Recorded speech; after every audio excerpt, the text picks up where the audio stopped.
உங்கள் தந்தி1 தொலைக்காட்சியில் தினமும் ஒரு சர்ப்ரைஸ் மாலை 6 முதல் 7 மணி வரை காணத் தவறாதீர்கள். ஹரியானா மாநிலத்திற்கும் சேவை செய்ய எனக்கு ஒரு வாய்ப்பு கொடுங்கள் என டெல்லி முன்னாள் முதல்வர் அரவிந்த் கெஜ்ரிவால் பிரச்சாரம் செய்து வருகிறார்.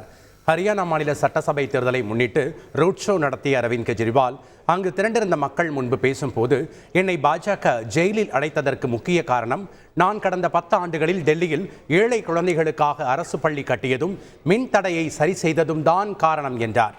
எந்த ஊழல்வாதியும் இவ்வளவு விஷயங்களை செய்ய முடியாது என கூறிய அவர், சிறையில் அவர்கள் என் மன உறுதியை உடைக்க விரும்பினர் என்றும், ஆனால் நான் ஹரியானாவைச் சேர்ந்தவன் என்பதால் அவர்களுக்கு தெரியவில்லை என கூறினார். யாரையும் உடைக்கலாம் என தெரிவித்த அவர், ஹரியானா மக்களை உடைக்க முடியாது எனவும் ஆவேசமாக பேசினார். ஹரியானாவை விட்டு வெளியேறிய நான் டெல்லியிலும் பஞ்சாபிலும் ஆட்சி அமைத்திருப்பதாக கூறிய கெஜ்ரிவால், ஹரியானாவுக்கும் சேவை செய்ய எனக்கு ஒரு வாய்ப்பு கொடுங்கள் என மக்களிடம் கேட்டுக்கொண்டார். உங்கள் தந்தி1 தொலைக்காட்சியில் தினமும் ஒரு சர்ப்ரைஸ் மாலை 6 முதல் 7 மணி வரை காணத் தவறாதீர்கள்.